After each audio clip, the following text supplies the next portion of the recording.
It's a great day for racing in Dover, Delaware. Fox NASCAR is live at the Monster Mile, Dover International Speedway. It's round 10 today for the NASCAR Xfinity Series. And a special day, no doubt, for our guest analyst, Ryan Blaney, because he is all about Star Wars. And you know what today is. It's not May the Force be with you.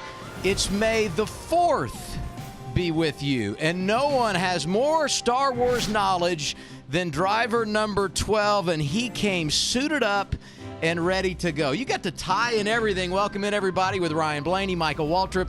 I'm Adam Alexander. So who is your favorite character?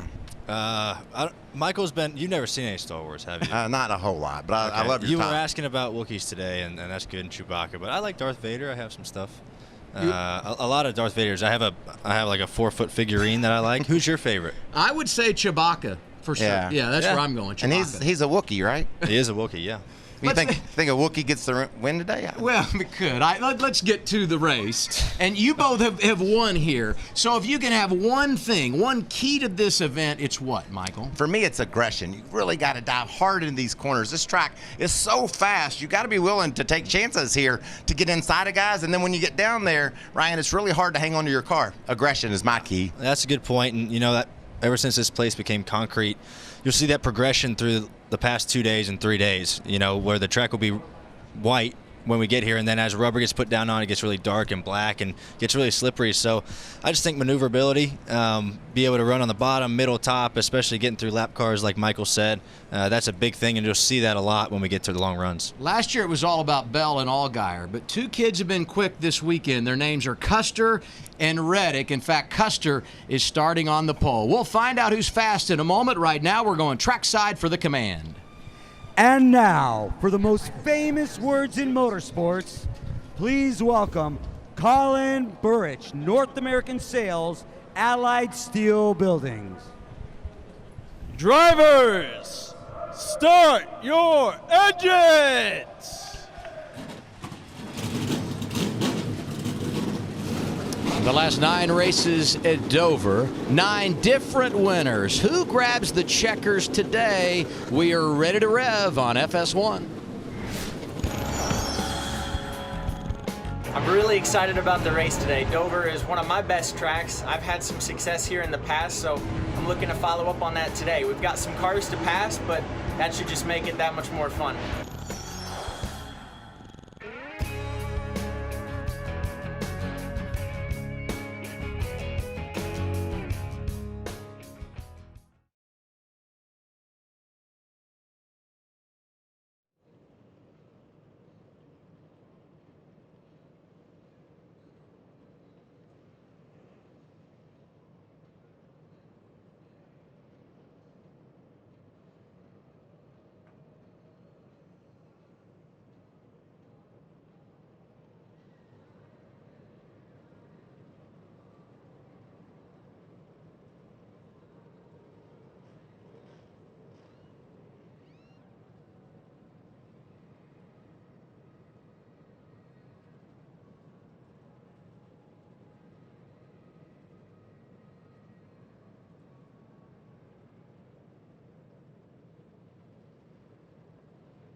It is time to turn it up at Dover. Just go time right now. The fourth and final dash for cash race.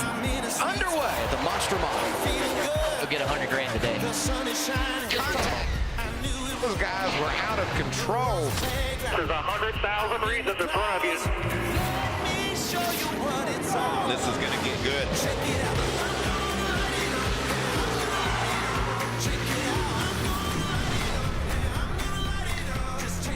NASCAR Xfinity Series rolling off here at the Monster Mile. Always good when we come to this place. And a little icing on the cake today for 4 drivers, an additional $100,000 on the line. And the racing is always great at this concrete mile. Let's just go back 1 year. Teammates, final lap, Justin Allgaier, Elliott Sadler. Off the corner for the final time. There's contact, but it's Allgaier who wins. It was his first win last season. He's trying to get his first checkered flag of 2019 today. Let's go from the driver's seat with Justin Allgaier. He's starting on the front row. Hey, Justin Allgaier, Ryan Blaney up here in the booth. You got me? Yeah, buddy, go ahead. Hey, so I know it's been a tough year for you, but it seems like you guys have had really fast cars really all season, just hard to catch a break. And I know you won here last year at a really exciting finish. What do you think it's going to take today as the sun starts to peek out to get in victory lane? Yeah, Ryan, you talked about it. I mean, we've had speed all year, which is a positive, but we've just not been able to back it up. And, these races all come down to execution. And, a lot of these races, we've done a great job of that. We've just been at the right place at the wrong time. So we didn't get our first win of 2018 until right here at Dover. We got a really fast sprint, Fresher Agriculture Camaro. So just managing the racetrack, executing all day. This rubber, the amount of rubber that's down right now is more than we've seen since we've gotten here. So it's going to be tricky, but that's what makes this place so much fun. Hey, bud, it's Michael Waltrip. I want to say, first of all, thanks so much for wearing that visor cam. It brings our viewers such a great shot of what it's like to be behind the wheel of one of these cars. And I was talking with Ryan earlier. I said this is the most aggressive racetrack in all of NASCAR. How aggressive do you have to be to win here? Super aggressive. They always told me it was Briscoe on steroids, and that really is the truth. It's so fast. You drop down into the banking so hard. And it's pretty rough, to be honest with you. So, we got our work cut out for us today, but again, hopefully we can bring the fans at home some excitement with the visor cam. Cool to have Autism Delaware on the onboard here, and we're gonna go have some fun today, man.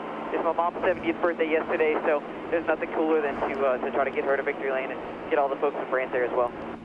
That's awesome. Have a fun day. Thanks for being in the driver's seat for us. We'll talk to you later. Thank you, buddy. Thank you. When Justin won here a season ago, he was driving the 7 car, and a few years back, it was Regan Smith who piloted that 7 machine to victory lane for Junior Motorsports. He's on pit road for us today. Good afternoon, Regan. Oh, good afternoon, Adam. That was a fun day and one of the favorite wins of my career. A guy that's looking to get a win at Dover. Behind me is Chase Briscoe. This is one of the hottest teams in the garage area. 7 straight top 10 finishes for them. But yesterday was a struggle. They couldn't get the handle of the race car that they wanted. They resorted back to the setup that they unloaded with for today's race. They're going to have to dial that car in as the race plays out early on here to try and get him in position to win that $100,000 bonus later this afternoon. The 3rd attempt he's had at winning this season so far. If he can get it, that $100,000 will go a long ways towards paying for a wedding he's got at the end of this year. Matt?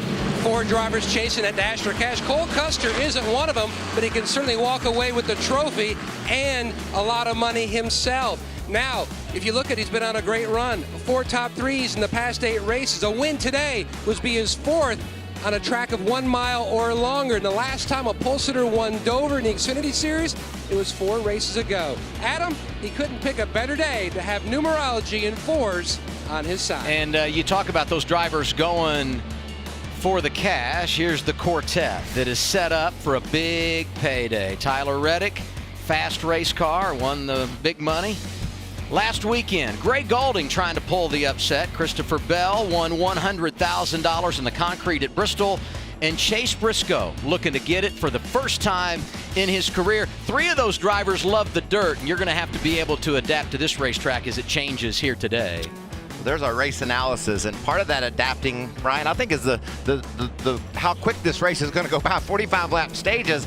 The crew chief driver conversation has to be on point to make the proper adjustments. Yeah, it is, and like I said when we were talking to Justin, the sun's just now peeking out, you know, and it hasn't been like that all day. It was like that just a little bit yesterday, but the track is a lot darker than what it's been when they were practicing. You know, our Cup cars lay down a lot of rubber, and that really changes throughout the race. You know, you kind of pick that rubber up under caution, and then you lay it back down when you get going.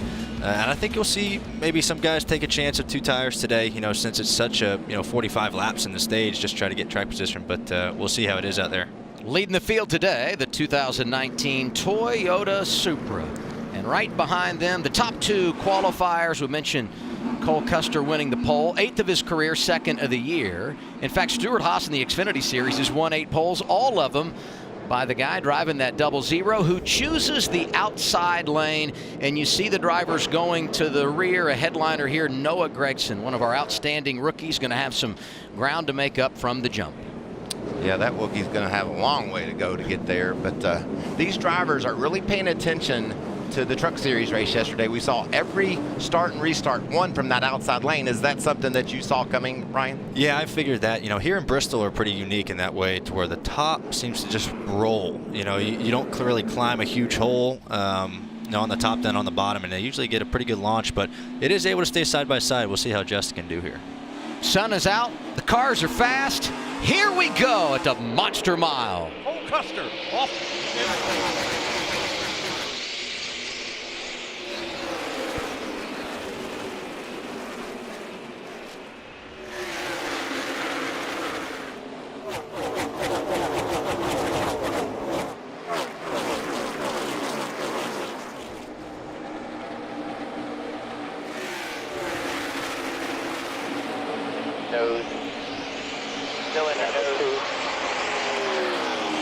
How important is that outside lane? There you go. Custer to the lead. Bell trying to get second after starting 4th in that outside groove. And you can see already how much these cars are slipping around. We saw 7 into the 20 contact there and just slipping and sliding. Yeah, I'm not sure if Bell got the wall a little bit here when they touched. It was really close. Oh, they did touch. Okay, well, I don't think that's much damage. I don't think Bell's going to have a tire rub, and this will be a pretty neat shot here of Justin just getting pinched here, and it gets so tight off of these corners that cars just come together. Both those guys did a good job saving that. Look at him work that wheel. That's why the visor cam is so cool. You can see all the effort that goes into getting a fast lap around this tough racetrack. Allgaier in 3rd. Right from the 20 tried to take it. Wasn't even close to being clear. All right, he was not clear for sure. Yeah, you know, those right fronts are so sensitive. You know, I don't see it, really have a lot of damage right now, but you never know. The littlest bit can really hurt, especially when you're going so fast like you are here. And Allgaier's got to be saying, what else can go wrong? Driver 7 has had a ton of bad luck this year. Here's some solid young talent. 21 of Kaz Gralla working his way through the field to the inside of Brandon Brown. And there you can see Greg Alding. I love what he said in the pre-race. 1 in 4 chance is pretty doggone good. He's going to have to win $100,000. This small team could use that for their budget. And there you see another great battle on the racetrack. John Hunter Nemechek to the bottom on Jeremy Clements. Nemechek fought that car yesterday in practice, didn't qualify where we thought he would. Outside the top 15, but starting to pick up some ground early. Yeah, you'll see this a lot. I think you'll see this track is so great for comers and goers, because when the track is new, your car handles really good and you'll be able to go forward. But when it gets rubbered down, and Gragson, you can see, is really starting to charge through the field, but your car starts slipping and sliding through that rubber, and you'll see multiple approaches. Either you can hug that apron really close to the bottom and kind of get under the rubber, or you can fade up a little bit like some guys are doing to try to get a good run off. So I'm interested to see how guys adapt as this run goes on. We talked to Noah last night a bit, and he wasn't thrilled about his car. They said they were going to go to work on it.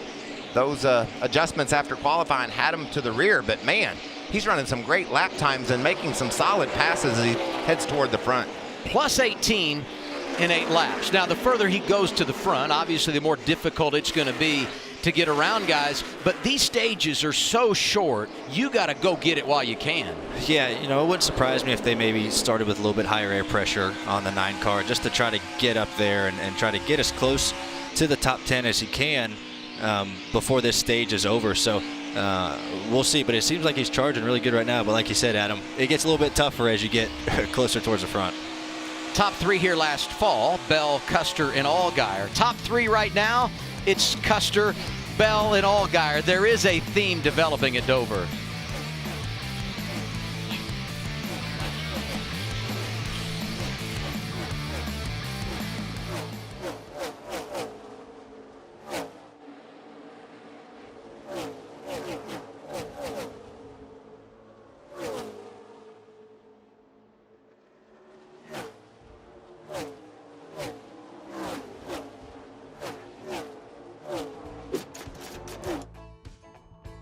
I mean, when you look at the Monster Mile, I mean, you got to be ready to beat this guy. To beat Miles the Monster is going to take the Hulk. Deadpool's always been my favorite superhero, so I'd have to go with him.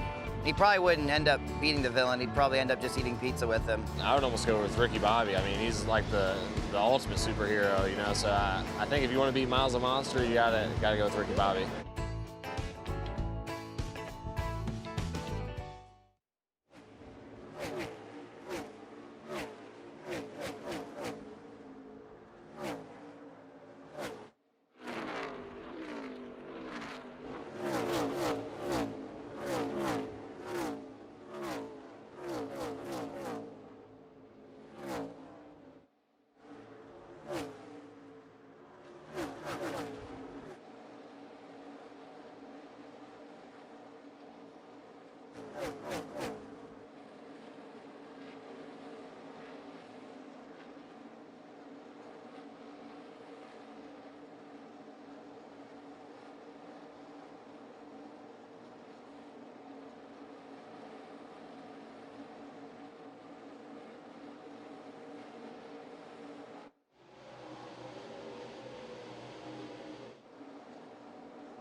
I mean, when you look at the Monster Mile, I mean, you got to be ready to beat this guy. To beat Miles the Monster is going to take the Hulk. Deadpool's always been my favorite superhero, so I'd have to go with him.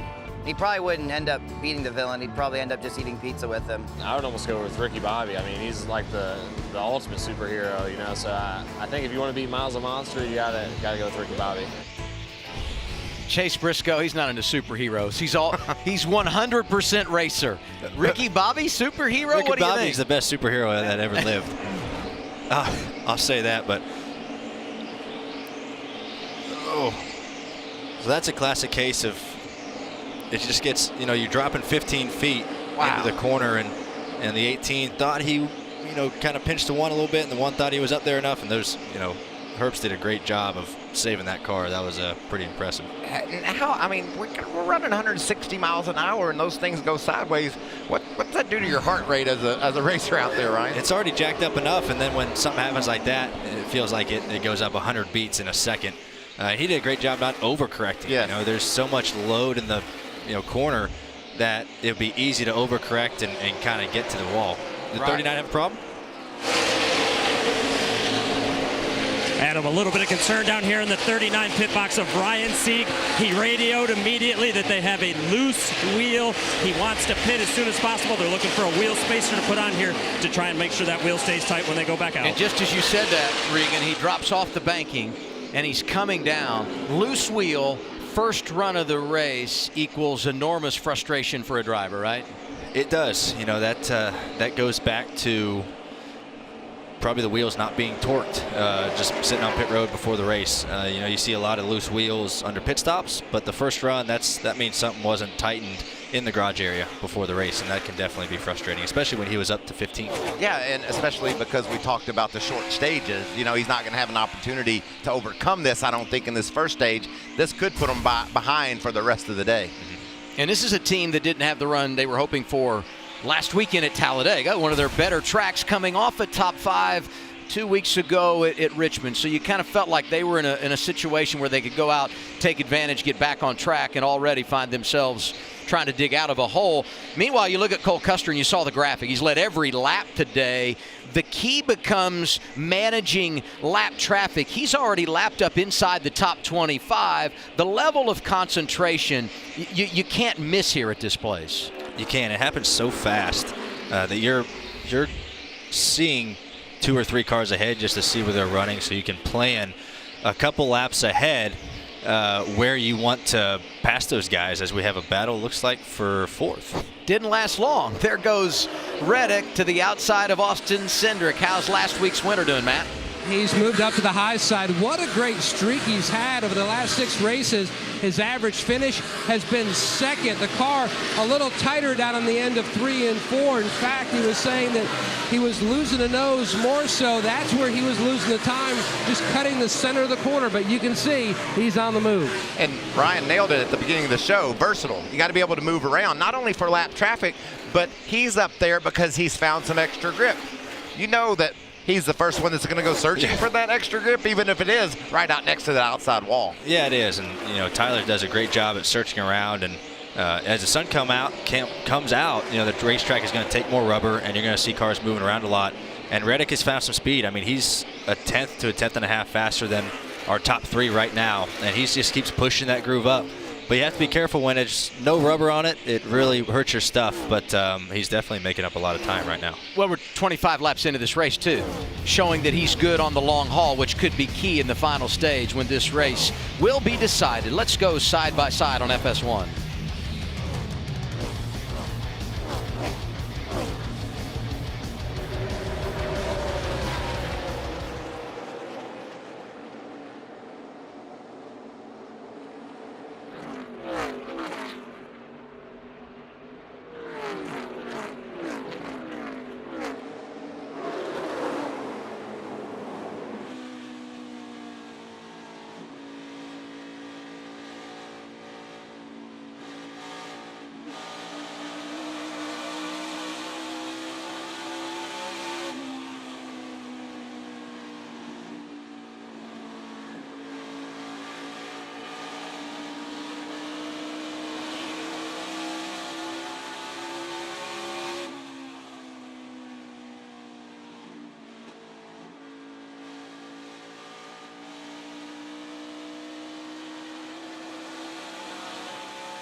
We're glad you're with us on FS1, but there's 2 ways to watch today's race. You can either keep it here or you can go on Twitter to the Xfinity account and hang out with 4-time Cup Series champion Jeff Gordon, Jamie Little, Daniel Hemrick, and Vince Welch, who are offering their observations and perhaps critiquing our broadcast. Well, let's critique Noah Gregson's driving. What do you say?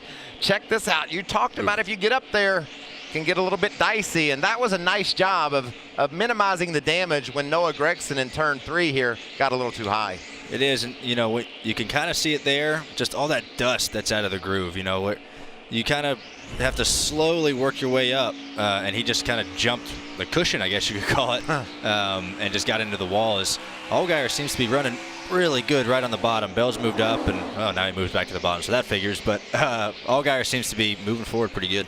And that's sort of important, right, Ryan? If you're Bell and you see Allgaier closing, you got to go down there and take that groove away, see what your car will do if you return to the bottom after spending some time in a different lane. Yeah, you always just want to try new things. You know, maybe something's not working out for you that you want to try everywhere, but if a car behind you is gaining on you running a different lane than you might want to go back down there and try that lane. So that's something that I feel like Bell has gotten either saw or been told by his spotter. How fast is Cole Custer? The graphic says he's led all 35 laps, but he just put Greg Gaulding a lap down, who scored 18th, and one of our drivers going for the dash for cash. And I know the track can change, but I go back to final practice yesterday, and Cole Custer, he didn't really like his car the entire time in final practice when it was sunny out. Evidently, they've made some adjustments because he has hit the sweet spot, at least here in his first stage. And, you know, that's NASCAR. He's dominated, right? Led every lap. He's got about 3/4 of a second over this battle for the second position. And I think Allgaier may be the fastest car on the track. So I love what Ryan said. You better adapt. And you also have to be precise and quick with your comments to your crew about what you need to be faster. What will they do? Air pressure wedge? How do you best adjust a car here at Dover? I think it just depends on how drastic you need to change. You know, if you need something small, like maybe the top 3 need something small, you maybe just do air pressure. And also, you know, you see a lot of teams just doing air pressure nowadays instead of wanting to put a wrench in the window just to knock down that pit stop time. You know, with the 5 guys, it's still hard to make a, you know, wedge or track bar adjustment and still be as fast on the pit stop. So I think it just depends and the drivers have to be really specific of, okay, how their car started and ran the first 10 laps and how is it now the last 10 of this run. And then that's just going to teach you, you know, once our stages are done and we get to the final stage, you know, there's usually going to be a long run in there that you have to be on top of things for a full fuel run, most likely. We got a lot of status quo in the back portion of the top 10. Zane Smith started 6th. That's where he is. Briscoe is 7th. Jones is 8th. And here's someone we need to highlight. Ross Chastain, inside the top 10, qualified great earlier today, and staying up there, a good indication of just how good that 4 car is from JD Motorsports. That's been a great story all year long, the speed of Ross. Here you see Justin Haley just behind Chastain in the 11 car. And up ahead of those two, this battle just won't go away. Justin Allgaier is all over Bell. Can't make the move. Yeah, I feel like if Justin can get by the 20, he can run down the 00. They're both kind of creeping towards Cole right now, but Christopher is just taking every lane away from Justin, and he's just trying his hardest to try to get up there and get an extra point and just try to get some clean air. And then he can, when you're in a battle like this and you're really trying to pass a car and you're faster than him, it's hard to tell your crew chief what your car's doing, because in traffic your car handles so much differently than in clean air. You know, we deal with it all the time in practice. You want to run some laps in traffic, you want to run some laps in clean air, just so you have a kind of a basic feel of what you need. So now that's hard for Justin. Now he's just going to know what his car needs in dirty air. And maybe when he gets out front, it's just going to change. But the good news for him is his car is very fast right now. It's just a matter of getting up there. And he's really heating up Bell and being aggressive, like we talked to him about in the opening, because he wants to get that car in that better air so he has something to compare to. Yep, that's right. And we got the wall there, but just trying too hard. And it's so easy to shatter the right front tire when you're running up top and you're carrying. I mean, you're back on the throttle so early up top, it's really easy to do. And it looks like he just got to the right of the 20 car and just got tight. So we'll see if he has anything for him here on the final lap. You guys said you're going to need to be aggressive if you're going to get it done at Dover. Final lap of the stage. Custer way out front. Allgaier jumps to the inside of Bell. It's not going to work, and it appears they will stay second and third to end stage 1. green and white checkered flag is waving for driver of the 00, Cole Custer, who has now claimed his 3rd stage victory of the year. Bell continues in 2nd. Then it's Allgaier, Reddick, and Cindric, the top 5. Other drivers scoring points: Smith, Briscoe, Jones, Chastain, and Justin Haley. Stage 2 on the way from the Monster Mile.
Three weeks from today at Charlotte Motor Speedway, the stars from the Monster Energy Cup Series are taking back the broadcast as they call the Xfinity Series race from a driver's point of view.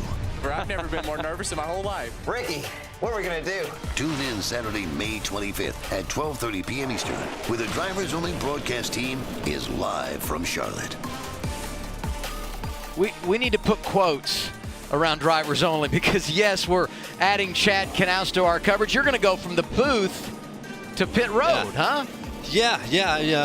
I'm gonna be honest with you, I forgot all about this. I was. Where's Ian? We need to tell him to add that to your schedule. I'm really excited for it. I love doing the Obviously. pit road stuff. It's a little bit hotter down there than up in the booth. You guys have it really nice up here. Okay. I'm not as classy as some of the guys who get to be up in the booth all the time, but the pit road deal is so cool to be able to talk to crew chiefs and things like that. And Charlotte will be a different racetrack than what we've done the last couple years. Stage 1 at Dover goes to Cole Custer, who's led more laps today than he had in his previous 4 starts combined here at the Monster Mile. Everybody gonna pit, and it's that 00 who's leading them down. Regan, you're up.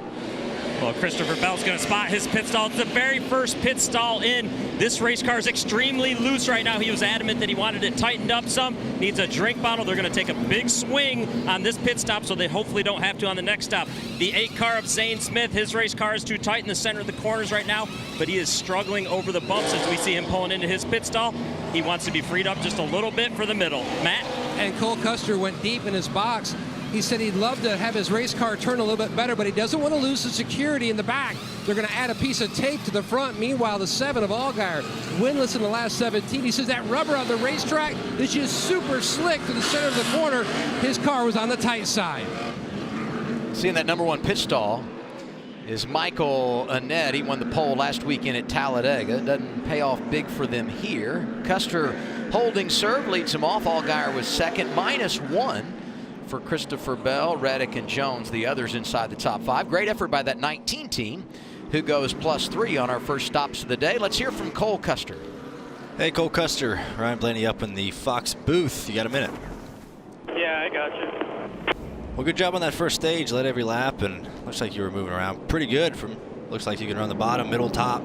I know the traffic was pretty difficult, but what did you guys change on your race car? Where do you think the track's going to go for the end of this race here? You know, I mean, we put a good amount of rubber down there already. It's just a matter of how your short run speed is going to change throughout a run. But I felt like our odds in the Nation Mustang were just a little bit tight right there in the center. I mean, we were pretty good, but just trying to make maybe a minor adjustment to make that a little bit better. All right, well, I appreciate it. Good luck rest of the day. Try to get that forward in victory lane. Thank you, guys.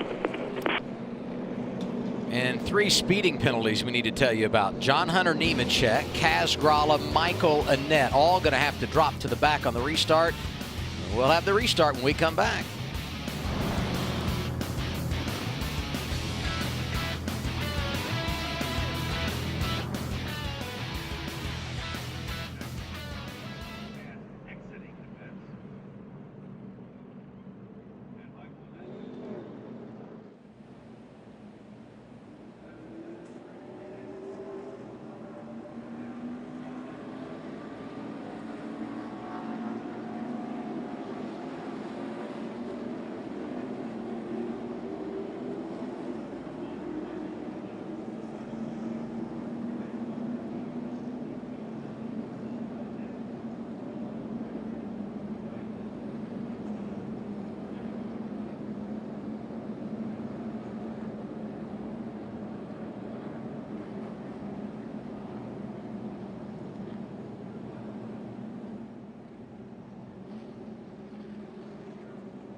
Heard a little rumor that you are potentially an avid fisherman. Give me your best fishing story. This bass was sitting in the same spot, so I actually was about 6 feet away from him, so I kept throwing it out there. He was not having it. So finally, I basically put the bait in his mouth, and he had to grab it, and I caught it. How big? I'd probably say about that long. Probably 3 or 4 pounds, which for me is a big bass. 3 weeks ago it was this big. Now it's this big, right? No, it's still this big. Maybe possible political aspirations? When I was a kid, you know, I felt like I had a lot of friends. They're like, hey, man, why don't you go run for class president? I'm like, well, I don't know nothing about it. I took a picture with Jimmy Johnson, vote like a champion, and it was a picture of me and Jimmy Johnson. I ended up winning. So thank you, Jimmy. Okay, give me your best political punchline right now. You're putting me on the spot, Regan. Jeez, it's been a long time. Gotta go quick, man. Gotta be on your feet. I think you guys should vote for me because I love coming and hanging out. I'm just a low-key kind of guy, and you should vote for me. Vote for Gray. Gray Galding making the Xfinity Series great again, right? Yeah, he made a strong point for him, but hopefully I'm sure they got some adjustments on that car and try to get up there for the Dash for Cash. That was exciting, man. I thought he was going to win that race at Talladega, and he did a good job of getting up there and just putting him in contention for this thing. 19th, one lap down is where he is right now as we look at our Xfinity. Fastest pit stops on that opening segment. Brandon Jones, 13.3, talked about his gains. And Cole Custer getting a good stop from his group. They came off at 13.8. Should mention Brandon Brown was the first car one lap down when the caution came out to end stage 1, so he gets the free pass. And he will restart in the 13th position. Top 5, Custer, Allgaier, Bell, Reddick, and Jones. Talked about Ryan Sieg earlier having that loose wheel, losing 2 laps. He stayed on the track during this round of pit stops, received the waiver round, so now he'll only be 1 down. Really competitive year for this team and this driver, and this could be an opportunity for them to get back in this race. Those tires are going to be worn, but he still had some pretty good pace. Yeah, I thought he had pretty decent pace, and I think the best thing for him in his scenario would be run about 20 laps, have caution, get to go again, try to get back on the lead lap. Once again, Custer takes the outside lane as we begin our second stage. One back to your lane. Nice and smooth. Barely there. Justin did a great job on that bottom lane, staying even with Cole, even though he's not going to be able to stay side by side with him. He did a great job, and hopefully he's hoping he'll still be able to be in second here.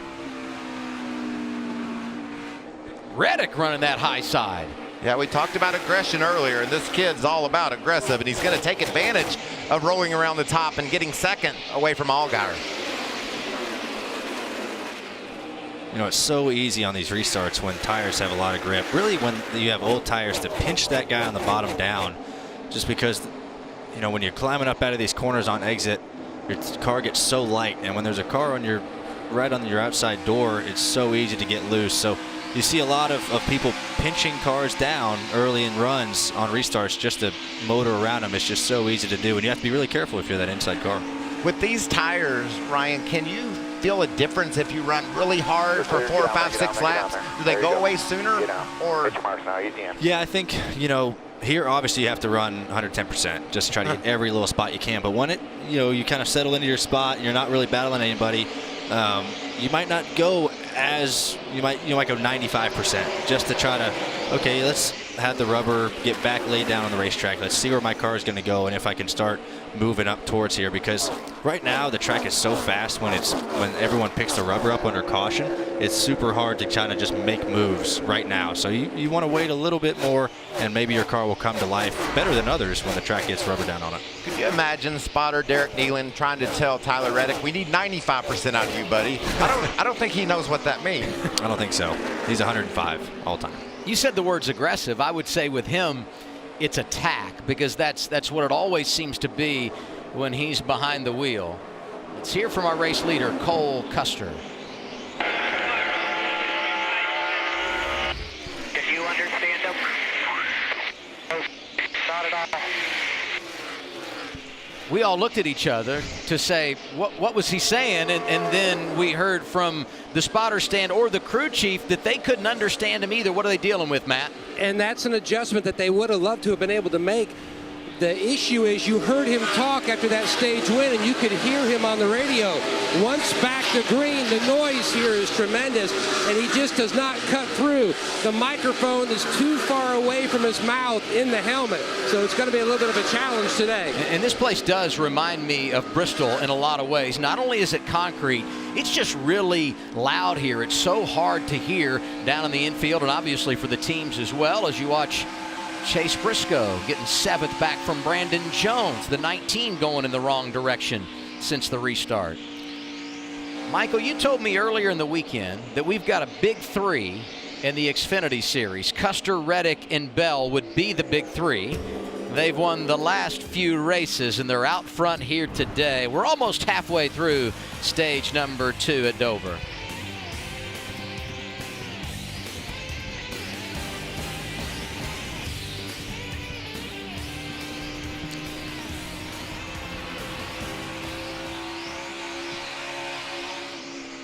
just fun to watch those guys that, you know.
Inaudible. Time for On This Day, May 4th, and we start 1905. Belmont Park opens, largest horse racing track in the world.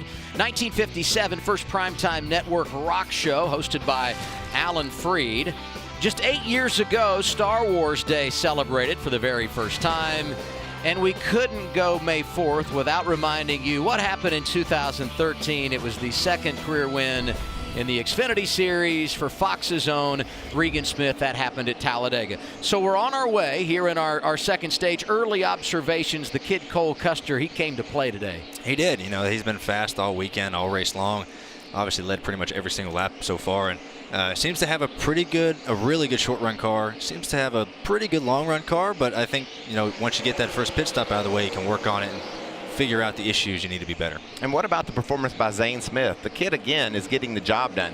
If you bring a guy that doesn't have very many starts under his belt to Dover and he can perform like this, that's got to feel really good for the team. They got the right guy behind the wheel of the 8. And we knew Junior Motorsports would be good today. We were thinking about Justin Allgaier. You mentioned Zane Smith. Nice comeback for the 9 and Noah Gragson as well. Yeah, he has. He, you know, cracked the top 10 after getting into the wall a little bit in 3 and 4. And the Junior Motorsports cars are obviously really good with Justin running up front. I know they have a couple wins here, so he's doing a really good job today of recovering from that little issue earlier on and starting in the back. And the team won here a year ago, as we said, with Allgaier, and he's certainly still very much in the mix riding 4. So while we were in break, a little bit of news for Justin Haley, and it was not good. He had to come down for an unscheduled pit stop. He's being shown 28th, 2 laps down. Here's what happened. This is a case where he's on the outside of the racetrack and runs into the back of Gregson. Noah was trying to take the spot away, but his problems got worse later. Off turn 4, Riley Herbst into the side right there. Those pipes come out the right side, just cut that tire down. Yeah, that was a eventful couple laps for Justin there, and just the corners get so tight on exit. That just is unfortunate. It ended up cutting his left rear tire. You see that all the time. As Bell looks like he's trying to take second away from Reddick here. He's right there, and in between them, the 90 of Ronnie Bassett Jr. had a career best finish a 15th earlier this season at Texas, making his 3rd start of the year here today. We mentioned Zane Smith, 5th, and I feel like overachieving at his first trip to Dover, Regan. Well, Adam, you guys did mention that, and he is having a great run today in his first start here, first career Dover start. But it shouldn't be a huge surprise. He had a guy helping him this week who has had a little bit of success at Dover. Jimmy Johnson showed up at the Chevy Simulator to help Zane and to help mentor him as to what to expect at Dover. He spent 3 hours with Zane on that simulator, showing him all the little details of this racetrack and coaching him along. So not bad when you have a 7-time champion and multiple Dover winner in your corner. No question. And Zane tested earlier this year at Las Vegas with the Xfinity team's Cup cars there as well. He went over and talked to Jimmy Johnson. In fact, Jimmy, when he was running the off-road truck stuff, Zane's dad was helping build those. So there is a long-time connection between those two. It's nice to see them working together. What do you have, Matt? Tyler Reddick certainly seeing some improvement from those changes they made in that last stop. The car rolling through the center much better. They just need a little bit more gain to run the top side where he needs it. They also told Tyler Reddick that if he could just inch up a little bit higher but keep those right sides just under the rubber. But right now his mirror's full of that 20. And just as you were talking about him, Matt, he came off the corner, and I thought that thing was going to scoot sideways on him. Good racing as we close on the end of our second stage. There's the 86 of Brandon Brown.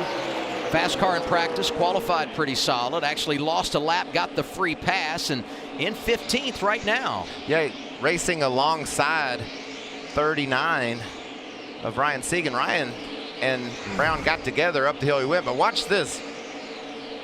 Yeah, here's Tyler just on the edge of control. And you know, when you're, like I said before, you're on the gas so early that you're on the edge of control. And 39 just got the air sucked off his right side door there. So there's action all over this place. Oh, and here he comes. All right, he got a little bit of the apron and got into the 86. But really great save there by Mr. Brown. And Sieg is trying to race his way back into the free pass position, realizing 10 laps to go in the stage. Caution will come out. He could get himself right back in it. Yeah, and I think that's something that's important to think about Justin Haley in the 11 car. We saw him pit with a flat tire. Ryan Sieg has raced himself back inside the top 20. He's got a few cars to pass before he could get that free pass, but this shows with the stage breaks, this team's done a great job of getting themselves in a position to get back in this thing. Yeah, I think it's going to pay off for him. You know, the 0-0, you know, we're coming to 8 to go, and he's almost a full straightaway behind Sieg. So I think this gamble is going to pay off for Sieg. You hope so, that he'll get his lap back. But one thing I have been noticing about the 0-0 car that's different this run than last run, he looks a lot better on the long run. No one's really being able to gain on him. He's actually pulling away from second, third. And those guys are able, they have to run up top. They have to find that grip up top, where the 0-0 is right on the bottom, which seems to be a really strong suit as Bell splits the middle, which was an awesome move. Maybe the reason Custer's pulling away is because these two are going at it as Bell gets around Reddick for second. I mean, several laps side by side, coming off the corner and using all the momentum they could gain. And I'm going to be interested now to see, like Ryan said, with just a few laps to go in this stage, what's Christopher Bell got? No traffic ahead. Can he match the lap times of our leader, Cole Custer? And that's going to tell the crew chief, the team, exactly how good he is and what adjustments they might need to make. That's true, and he has open track now. You know, he's got a pretty good ways. It's just the 0-0 is in front of him, probably a straightaway ahead, so he can really focus on what his car needs for this final stage. And you can see how good it is. How close are you to the 0-0, and where do you think you need to be better that you can try to adjust here for this final stage? Haven't said a whole lot lately about the 22 of Austin Cindric, Matt. Just outside the top 5, and I asked Austin before the race, how would you describe this racetrack and maybe some other places you've raced? He goes, it's going to sound strange, but I equate it more like a road course. There's just such of a bank and a load, and you're back in the throttle way before exit. He goes, in fact, this place is just so exhilarating lap after lap. If I ever were to give a ride around for a fan, the only place I would want to do it would be right here to give that great sensation of speed. He told me yesterday he loves this place, Matt, and the numbers back it up as we peek in on Riley Herbst Reminds me a little bit of what we saw out of him a few weeks ago at Richmond. Wasn't in the top 10 the first couple of stages much, but got better and better as the day went on. He's figuring it out. Well, that's impressive, especially at a place like Dover. What Matt was saying, sensation of speed, it's all right here. I was standing, Ryan, down in the garage area watching these cars come down into turn 3 and barely lifting off the gas as they rolled in. I went and found Kyle Larson. I said, you got to tell me this is as cool as it gets in a stock car. And he said, I'm telling you, this is fun. This place has got a lot of grip, and these drivers are able to take advantage of it. It is. Just the loads here are so high that you have, you know it's going to hold you. The banking is going to hold you, so you get in the corner harder here, I feel like, than any other place we go, just because and like I said earlier, that 15-foot drop, you feel it every single time, and that almost plants the car harder into the corner. But it is neat. I love watching the cars drop into turn 3 or turn 1 whenever I get a chance, and then being a part of it as we have a battle for the 10th spot. John Hunter Nemechek trying to take it away.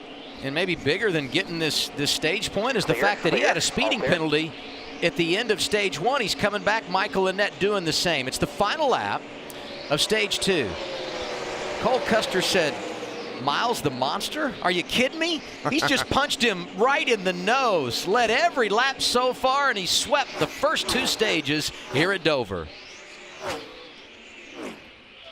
Bell hangs on for second. Reddick was third. Allgaier fourth, and Zane Smith completes the top 5.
That's been very good to me.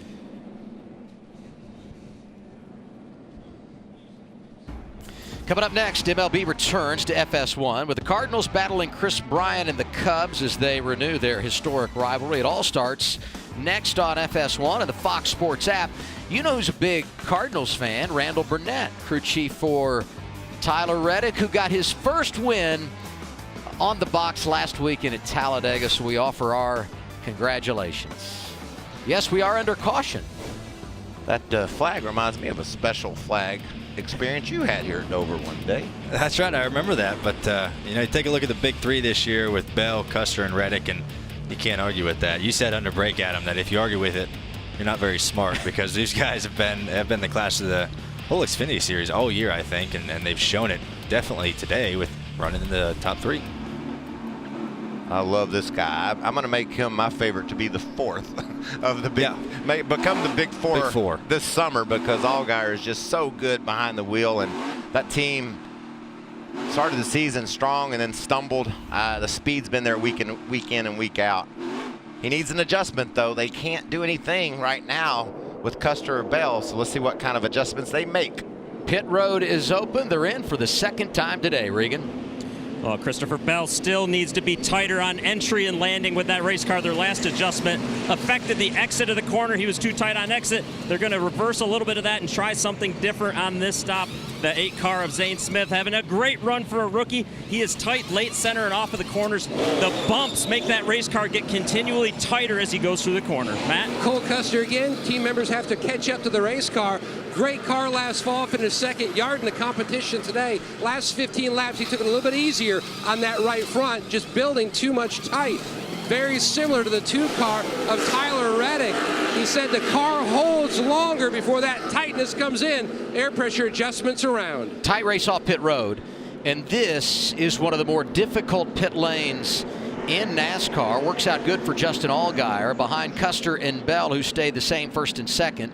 Allgaier jumps a spot. Reddick falls down to 4th, and Cindric comes off the pit lane in 5th. Gregson is up in the 6th position, going +3 there. Let's talk to Christopher Bell.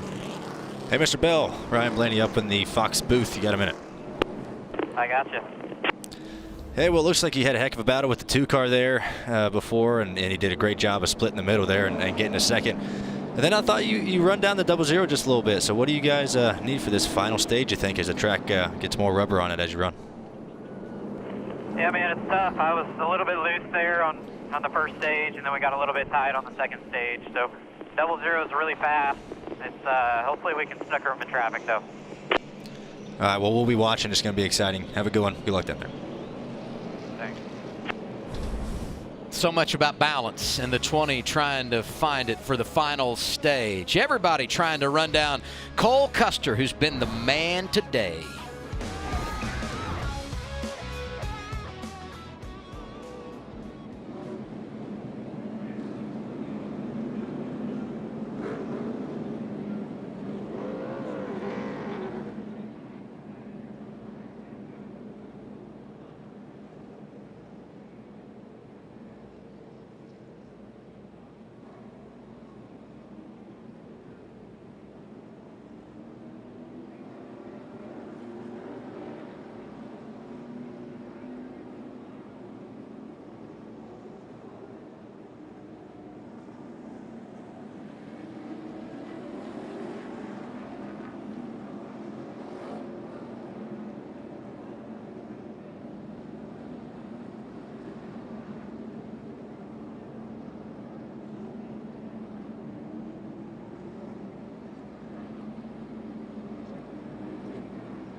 All kinds of fun today as we bring you the NASCAR Xfinity Series from Dover. Great to have Ryan Blaney in the booth with us. A third-generation driver, and great to see that shot there of you and your dad. Such great influence, and we're glad you're with us. And we always want, when drivers come up here, to celebrate their foundation, and this is something that's very new for you. It is, yeah. You know, we've been working on it for a really long time, but really excited to finally announce it. The Ryan Blaney Family Foundation, and working with the Alzheimer's Association is something that's been really close to my family. You know, my grandfather was had that disease, and it's a tough one to watch, you know, as it goes throughout the years. So we have some great events, and it's been nice to get to meet everybody from the Alzheimer's Association. And we are actually going to do a great thing. We partner with Gateway Bronco. That's who you actually saw us meeting with. We're going to auction a Bronco off at the 2020 Barrett-Jackson in January. So I'm really excited about that. Ford's been a big part of it, giving us their charity slot, and you know, all the proceeds are going to go to the Alzheimer's Association and some research. So it wouldn't be possible with some great partners, but it's been neat to get to learn throughout you know, this past year, pretty much, and really excited to see what all good we can do. You know what I love is when guys like you and all the NASCAR drivers give, and that's what all you do by your foundations. Thank you for that. Yeah, we appreciate it. It's we've been put in a fortunate spot to try to do some good, and that part's been really nice, and I look forward to the years to come. And it's a perfect day to have you in the booth because it's May the 4th be with you. So to celebrate the holiday, Star Wars ice cream, okay? Oh, good. Right. I appreciate it. My crush is on there. And since it's all about Team Penske, let's hear from Austin Cindric. What are they saying as we get set for the final stage?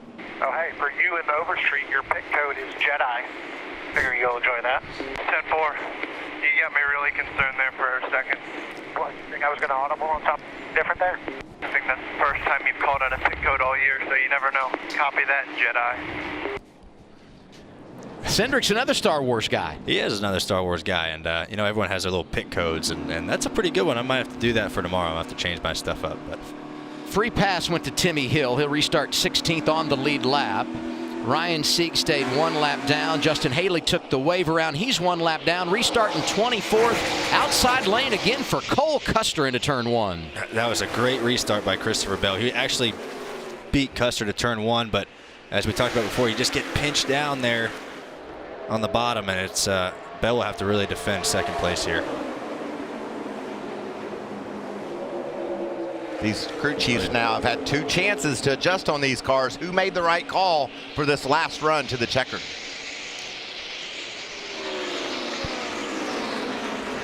Noah Gregson had to drop to the rear at the start of this race, but he's rallying back and trying to get some more here, Regan.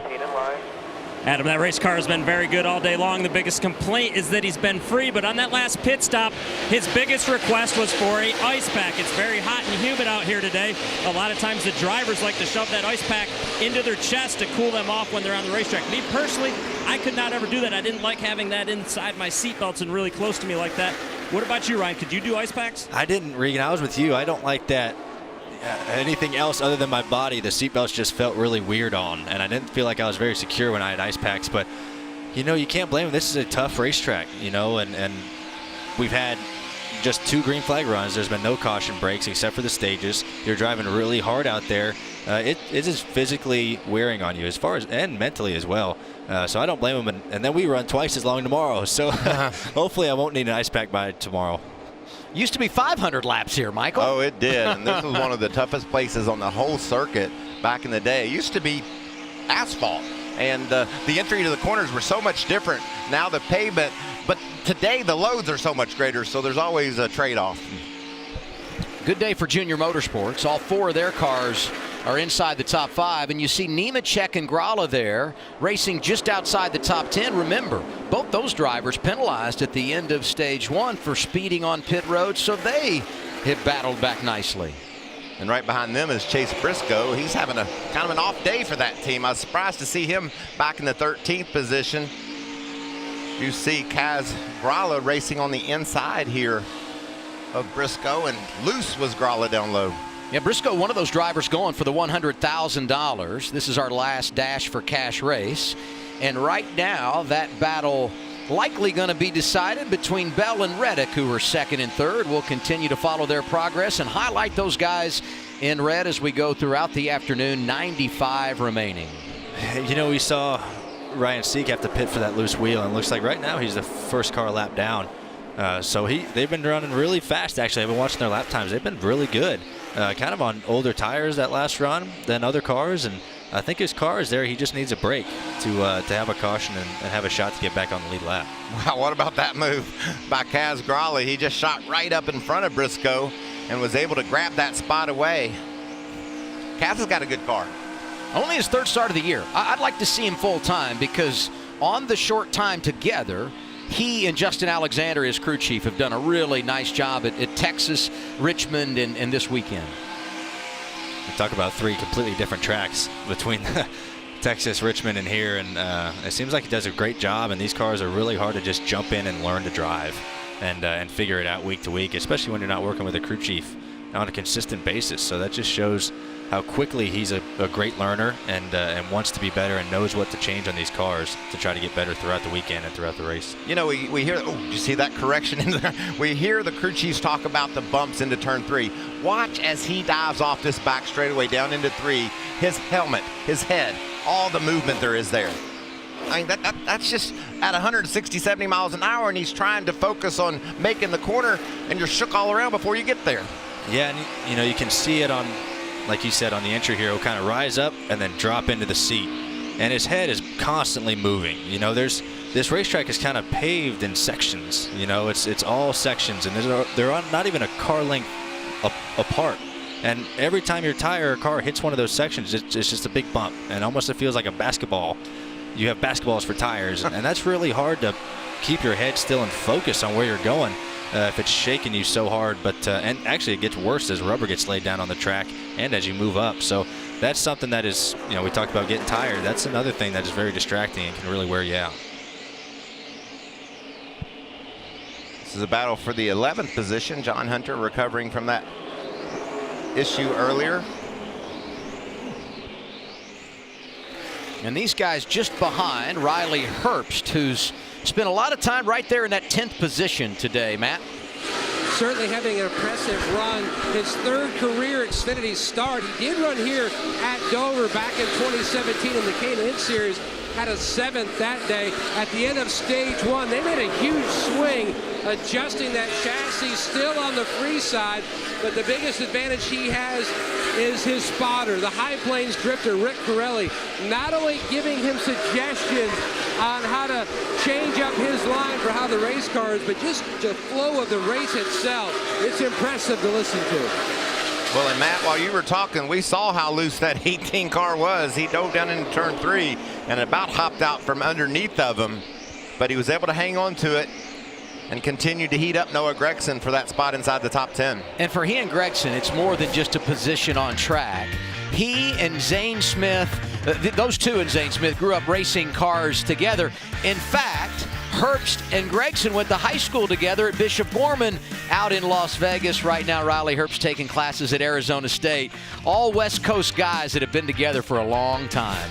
I actually did not know that. I didn't know that. We're here to educate, you know? That's what I'm here for. I'm here to gain information. But, you know, that's pretty cool. They're all running 1, 2, 3, and you know, I have a couple buddies in the Cup deal, and you don't want to outrun anyone more than your friends. You want to beat your friends the most, and you race each other the hardest out of anybody. And I'm sure those guys have the same drive to beat your buddies just to have bragging rights throughout the week, and it usually makes for a pretty good time. Yeah, and the bragging rights right now, as you said, going to Zane Smith. He is 8. The man out front, Cole Custer, he's led all 115 laps this afternoon.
camera, and he looked and he goes. But I love it. I mean, like, I love your desire and I love, you know, the passion that you feel for not selling for wanting to be second. Yeah. Well, it's like, I mean, I'm sure, Daniel, you know this too.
If you're on Twitter, you need to go over to the Xfinity account and do the Xfinity Watch Us Watch NASCAR. Red Solo Cups are optional, but we've got some big stars in there today in the little living room, in the lounge. Yeah, we do.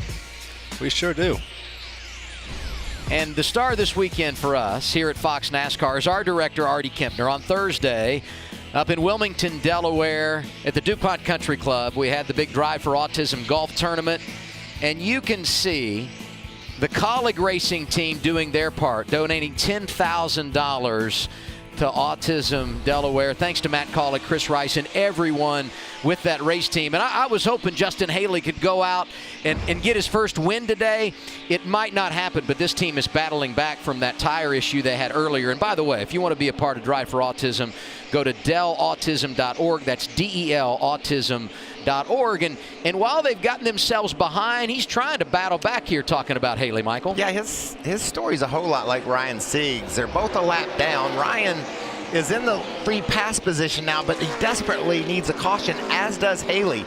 Cautions would get these two right back in the race, and their lap times are as good as they get. And I know Ethan Kempner with his name on the side of the car, and also Haley Drew Sadler. That's Artie's son and Hermie's daughter. Their names on that car just makes this event so much special for all the folks that care and give to autism like they do. Yeah, Hermie was up there as a part of the festivities on Thursday. We're actually going to do a track walk, more fundraising after the Xfinity event here today. So it's a great weekend of not only awareness but fundraising and helping so many in need. You know, someone I've been watching, Michael Annett, is really, really charging back to the field. After getting that speeding penalty, he's working on Brandon Jones for 6th right now. His car looks really good. It looks super solid on the long run.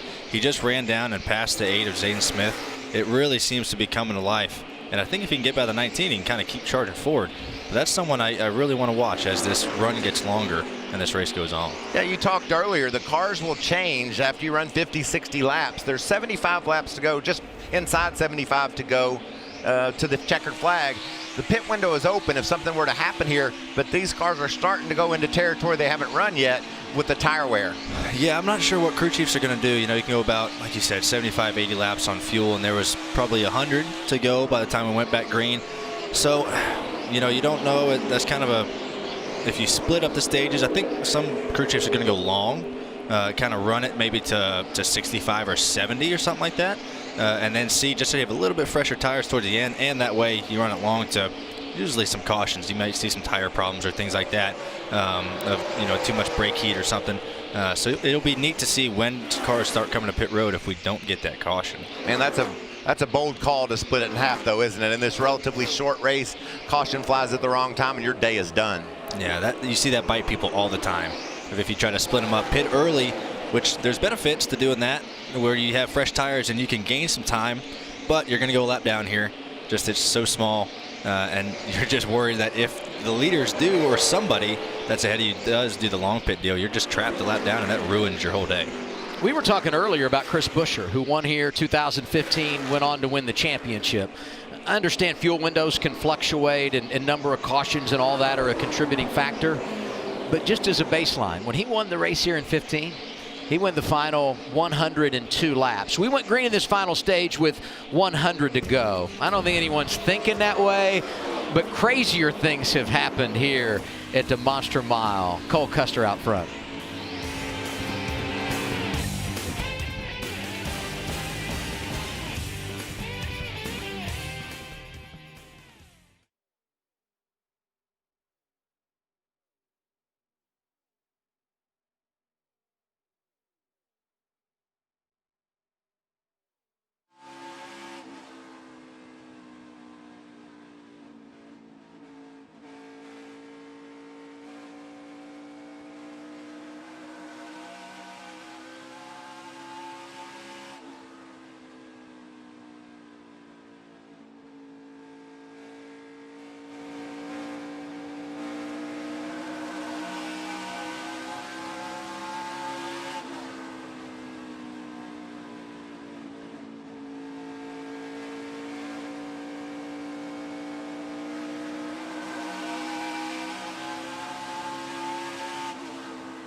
Again.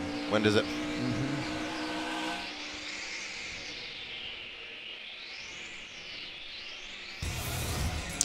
Let's flash back. It's just a few years ago, 1988. Michael, what happened here at Dover? Man, I was driving my brother's car. He would never let me drive his car when I was a kid. He finally gave it to me, and I drove it to Victory Lane here at Dover. There's those asphalt high banks, and what a special memory it was going to Victory Lane and seeing the smile on my brother's face. I loved making him proud as a kid, and that was a special day for me. First one.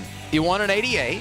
Then you won here again in 90, right? Mm-hmm. And Ryan, you were born when? There we go. I was born in 93. I really don't think I was thought of yet when you won those couple races there, Michael. But no, I would have loved to race this place when it was asphalt, just to see the differences and changes, and it looks really fun. So we were talking about it before we went to break here, and it was actually during break. Bell seems to close in a little bit on Custer, and then Custer seems to kind of inch away. They're kind of like swapping lap times right now, and the traffic part has been really big for them. Like, it's just really who hits traffic. You see two completely different lines here, and I think the good thing about that for Bell, that he's running all the way up against the wall, is not a lot of lap cars are running up there. You don't see a lot of them there, so he's kind of just getting away from everybody. Whether that's fast for him right now, but I feel like that's just in his back pocket to when they do get to lap cars, he'll kind of just have that extra track. But Custer does seem to be able to move around when he gets to cars. Think about the closest he's gotten is where he is right now, 3/4 of a second when you look at the lead for Cole Custer. And here's what I want to know. We're 40 laps into this final stage. Been green all the way so far. Where's the threshold on I'm good on the long run and I start paying off those dividends? I think it's now. I think these tires are going to start to go away, and this searching around that Christopher Bell's doing is going to pay off. He's got it inside of a second, and I think it's interesting. Bell grew up on the dirt. He's up high. Custer didn't. He's down on the apron. Different driving styles, both effective, but Christopher closing in will get Cole's attention. He'll have to start wandering around, I think. He's not trying to get the lead. He's trying to get $100,000 as well, Regan.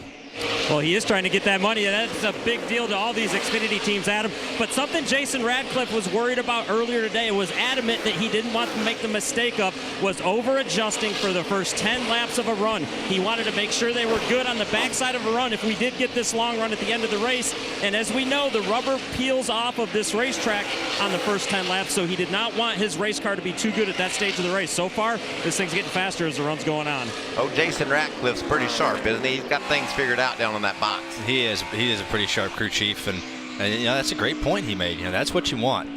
I talked about it earlier that once the first 2 laps settle in on a restart and you're single file and the track is super fast on the bottom, you don't need to be great. You can just hook the line and kind of hold people off, and then this is when you want your car to be good.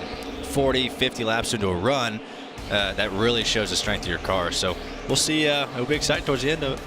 56 to go at Dover.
The Harmonator's off the pace.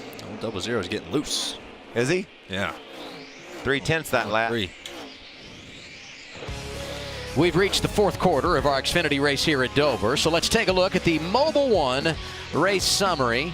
Usually this is where we talk about lead changes and number of leaders. It's real easy today. Cole Custer has led all 151 laps, and that's the most laps led by a Dover, or the most laps led rather by a Dover winner came for Ryan Newman, who was driving for Team Penske fall 2005 when he was out front for 193 circuits. And I'll say this, he's been great, but Bell is closing in. And you look at the last driver to lead every lap in a race, another one of your teammates. That's when Logano laid it on him at Bristol. And are we going to get a caution? Yes, we are. Kaz Grala goes around. I thought he was going to save that too. He was sideways from the middle of 1 and 2 all the way to turn 2. I count that as a save, Ryan. He didn't tear his car up, and you spin at Dover and don't tear your car up. That's pretty cool. He was running 12th at the time and kept it pretty clean. And my monitor says Ross Chastain 1 lap down. He'll get the free pass here. Let's go back and watch what happened to the 21. He got a little loose in, and then he got real loose when he got hit.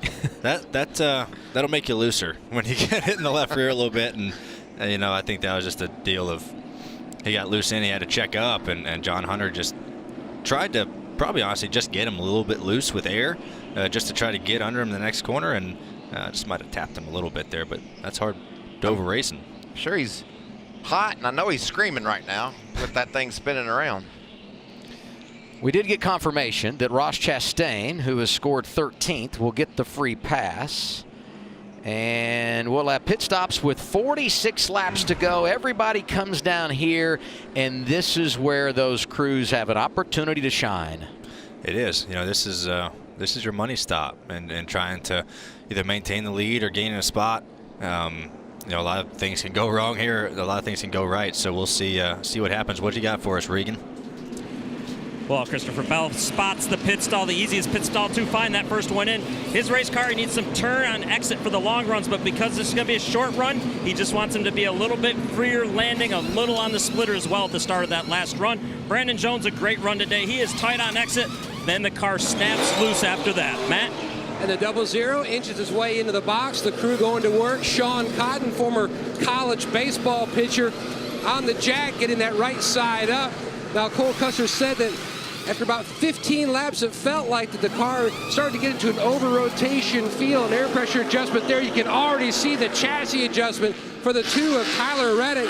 He felt like the previous adjustment was a step in the right direction. The car just didn't drive any better. We've said it many times. The easiest place to pass on pit road. And winning the battle off the pit lane, Christopher Bell. He'll be out front for the first time when we return to Dover.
We're going to Pebble Beach, aren't we? I want you to whisper. Use your cop voice. Just over a month away from golf's 3rd major of the year. We're going to Pebble Beach, where the stars will be out, including Masters champion Tiger Woods and Brooks Koepka, who's going for his 3rd U.S. Open in a row. Coverage begins June 13th on Fox FS1 and the Fox Sports app. Told you earlier, Cardinals coming up next as we have Major League Baseball. Big Cardinals fan is Randall Burnett, who's calling the shots for Tyler Reddick. He was a racer, so was his father, grew up in the Midwest over southern Indiana, St. Louis. There he is at a Cardinals game. Let's hear from him, Matt Yoakum. And they will restart on the third position. So you made another adjustment. How far off are you to make a run at those two cars in front of you? Well, I feel like we've been just a little bit off the 20 and the 00 all day long. So we'll see. Hopefully we went the right way here. Tried something a little different than what we've been doing. Made a little bigger swing. So we'll see what happens. It's going to be tough. The 20 and 00 have been the class of the field today, obviously. So especially the 00, he's like led every lap. So we'll see if we can get a good top 3 out of this deal and come back here and work on it a little bit better in the fall. I don't feel like I don't think we've done Tyler as good a favors as we need to do today. So we got a little work to do on this one for this place, and hopefully he can pull something off for us. Cardinals fan, and Adam, by the way, I ran out of time to tell him that in 1968 my Tigers beat the Cardinals That's mean, in Matt. the World Series. That's mean. Bad news for them. They had a good pit stop. He comes off third. That means Reddick's going to restart in the inside lane. Could be an opportunity for Allgaier here in that high groove. That's where Bell is. He'll be on point for the first time on this restart. He is focused and ready too. Look at that. Making sure the tires hook up. This launch is so critical.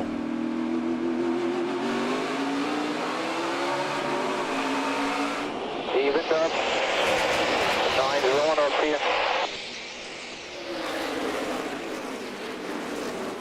Quarter. Clear. Take it, take it, take it, take it, take it. Good. Gonna dive bomb in here on the bomb. Good. Alright, that shut him off by 1.5. Nice move by Tyler Reddick to grab a spot there on the bottom from Noah Gregson. He'll roll up to fourth, but that start by Allgaier is just what he needed if he's going to have a chance to win this race. But you can see right behind him how fast Cole Custer is. He's all over the back. Yeah, and that's kind of been a trend all day, Fourth place usually can get right into second. And for Cole Custer, he needs to make this pass on Allgaier if he wants a shot at Christopher Bell. He can't spend too much time behind him. I just don't think that the 7 has the speed for the 20. I think Custer really needs to make some work here. Noah Gregson 6, but going in the wrong direction, Regan. Well, they worked hard all day to get this car up to the front, but the report from Noah right now is a loose right front wheel on that race car as we see him struggling on the top side to try and get the car to the bottom. Well, that'll drive you nuts with 40 laps to go, and you can see the hand out the window. He's trying to get down in pit, right? Definitely. Yeah, and that's bad. I mean, a loose wheel here is really rough, and he's not getting any favors trying to get down to the bottom there. He's trying to wave him off, but yeah, that's a really bad feeling, especially here. And he did a good job of noticing it right away and trying to get to pit road and not having any further issues. I was worried about a speeding penalty. It's going to be close here. Yeah, that looked a little bit too fast when he crossed that line, so we'll have to listen closely, but it looked a little iffy there on that entry. So frustrating with just inside 40 laps to go. Our first 3 cars all ran a 23:14, so it's pretty tight at the front. Pretty even? No, this is what I worry about with Custer. I just don't think there's enough laps left to get rubbered in. There might be. We have 36 laps to go here, and he hopes it starts slipping around, and that's kind of been his strong suit. But he's probably pretty frustrated, losing the lead on the pit stop, not getting the best of restarts and trying to get second. But he is chomping on that steering wheel, trying to get back to the 7. And we've got to give a call to Chase Briscoe. 6th, as good as he's been all day long. He and Richard Boswell have made some adjustments and improved the 98, and now he finds himself maybe in contention for the Dash for Cash. Going to be difficult, right? We know that with only 35 remaining, but he's back in the game and within shouting distance, at least those guys up front. Yeah, that's a nice recovery. We saw that car wasn't exactly where they wanted it all day. That's great work by the team to get him competitive here at the end. 34 remaining. It's Christopher Bell on point here at the Monster Mile.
3 weeks from today at Charlotte Motor Speedway, the stars from the Monster Energy Cup Series are taking back the broadcast as they call the Xfinity Series race from a driver's point of view.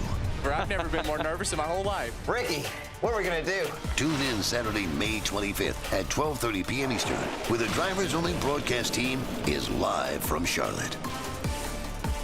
It's racing's biggest weekend, and we always like to have fun in the NASCAR Xfinity Series. Drivers only, kinda. And we're struggling with a telestrator today. That's plus Chad, meaning Chad Knaus. You ready to coach him up in 3 weeks, Michael? Yeah, I can't wait. We got some issues on the track. Caution. Fourth one of the day. It's for the 18 of Riley Herbst. Herbst looks like he's got a right front down and left. Did he spin on the front stretch? Maybe if he did a heck of a job not hitting the wall. He was running in the 12th position. Last car on the lead lap. Oh, tried to clear himself, I bet. Nah, just loose. Oh, just got really loose. And, yeah, he did a great job right there. That was impressive. Yeah, that's so hard to do. This banking is there's so much banking on the straightaways here. I mean, there's 9 degrees of banking on the straightaways. That's more than we have at a lot of tracks, and he did a really good job of saving that. Look who's back on the lead lap. Free pass to Ryan Sieg. Determination. You don't ever give up, and that team got a bad break early in the race, and Ryan Sieg has drove as hard as anyone on the track. We know how difficult it is to race your way back into a position to get a good top 10 finish. He was 2 laps down, Adam. Now he's going to get the free pass, and that car's got good speed. It does. It really does. You know, we've been watching his lap time, and what he needs now is another caution right away so where he can catch up to the back of the lead lap. But we'll find out more about that when we come back from break.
Tomorrow, the Monster Energy Cup Series is in Dover as that boy Chase Elliott comes off a heck of a win at Talladega and turns his sights towards the Monster Mile.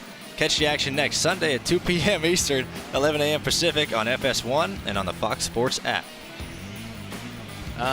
21 laps to go in the Ryan Blaney show here at Dover. I mean, you're taking it to break, nailing the counts, bringing it back from break with a promo. Yeah, you know, I'm going to add something else, too. I think we're going to go listen to some Tyler Reddick radio. Let's do that, too. Yeah, 10-4. We just got to get clear for second, move them up out of the way, get the lead, and get out of here. I am down with that. Make that happen. Not here to be friends. I'm down with all that, too. We said we'd like to see the action, the aggression. That's going to be fun to watch. If I were Bell, I would not want to look in my mirror, 20 to go, and see that guy behind me on the restart. And, oh, by the way, they're both going for $100,000. And what about Cole Custer? This race has been his all day long. How desperate is he going to be to grab some spots here late?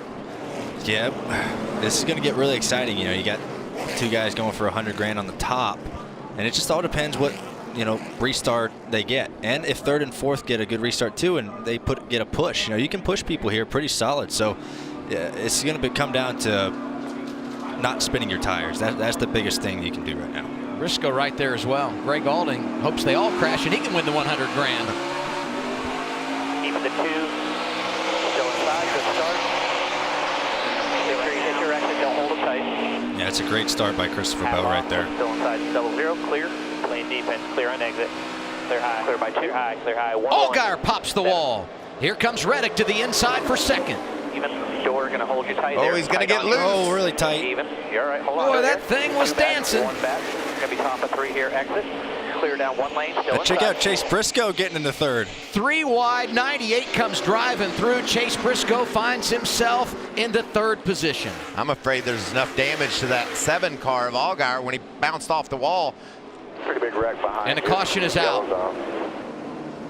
It's the 08 of Greg Alding. Again, not a lot of damage. You don't spin it Dover very often and not tear your car up.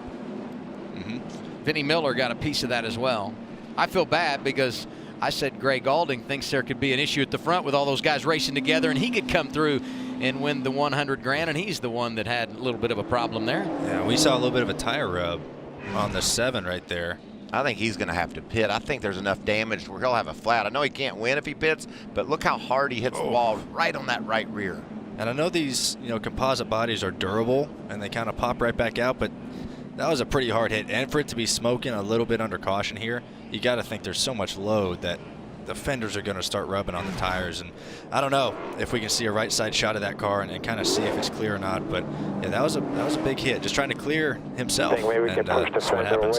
That's big trouble. You don't want that separation. That's a lot of loss of downforce there. Free pass goes to Brandon Brown. Let's listen in once again on Tyler Reddick, 4th. Well, I get to try that one more time. No, you did good there. I mean, you had no air there. He held you as tight as he could hold you. No, I'm not talking about that. I botched the restart, but there I did what I did at Vegas. I tried driving the corner thinking I could clear him like Superman, and it ain't gonna happen, bud. That's his superhero, Superman. Maybe he needs to go in there like Ricky Bobby. That might work. That's right. Here's the replay.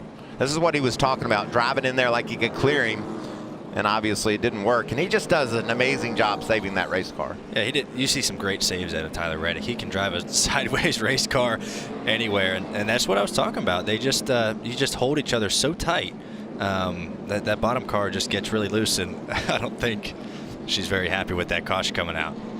Yeah, that's Morgan, the fiance of Christopher Bell, and there you see the tail end of what brought out the caution for the 5th time today. Galding was spinning, and the same with the 78 of Vinnie Miller. Nice job by B.J. McLeod in the 15 car to slip by without suffering any damage. He's driving the 15, but he owns the 78. That could have been a big problem. Huge weekend at Dover. We'll recap it all starting Monday evening. It's NASCAR Race Hub at 6 p.m. Eastern Time. This week on NASCAR Race Hub, Miles the Monster will have reared his ugly head and left destruction on the track. See who escaped his monstrous grasp in Radioactive. And Austin Dillon, Jeff Gordon, and Cole Pern join us as we turn the corner and prepare for Kansas. Plus, Mother's Day is just over a week away. We join Bubba Wallace and his #1 fan to find out how she helped him achieve success. That's all this week on NASCAR Race Hub. Weeknights, 6 p.m. Eastern, only on FS1. So, Blaney, you're starting 11th tomorrow. How do you feel about your chances of being the radio sweetheart on Tuesday on NASCAR Race Hub? Probably pretty good. Did I win it last week for Talladega? I think it was Boyer, actually. That got it. Okay, well, that's good. I wasn't the happiest last week, but it'll be an exciting one tomorrow. Your spotter, Josh Williams, tells me that you're one of the most calm guys in adversity, though. How do you, I mean, normally, how do you lose it every now and then? It's weird, man. I put a helmet on, and I get really hot-headed. I'm very passionate at what I do, and it's just like quick snaps, you know, and then I'm good. Once I get it out of my system, I'm okay. But, you know, it's easy to get frustrated in this deal, especially at Talladega and then here, and then 34 other races a year. But, no, it's pretty important to try to keep a calm head here. 400 laps, like I said, is a really long ways, and things can go really good or really bad, and they can change at the snap of fingers. Now, this race is winding down. I know we like where Christopher Bell is, but he's going to have a perfect restart again to get this checkered flag. Well, he's done great so far. You know, he's been able to hook tires up on the outside and be clear of that bottom lane getting into one to where he hasn't had to run high. And he has enough gap to fourth that he's been able to run the bottom and not have any issues. So he's been doing a masterful job of that. But we heard Tyler Reddick say he botched that restart, so he's I'm sure he's going to learn from that and be able to time it a little bit better. And we're talking about all the dirt guys. Bell, Reddick, and Briscoe. Those seem to be the players as we get set for what could be our final restart. And that makes perfect sense, right? This track is a dirt driver should do well here because of all the multiple grooves and adapting, like you said. Those dirt tracks, they change throughout the course of a race. They do, and you know, these guys are the best at it. You know, they are very successful, not only NASCAR, but the dirt cars as well.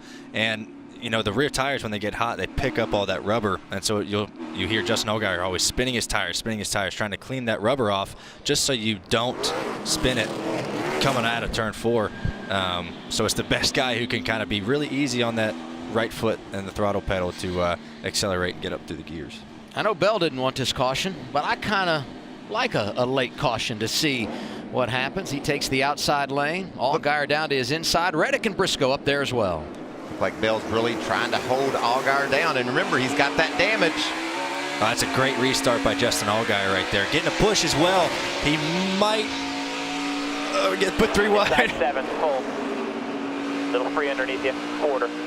The thing that worries me about Christopher or about Justin Allgaier is that damage.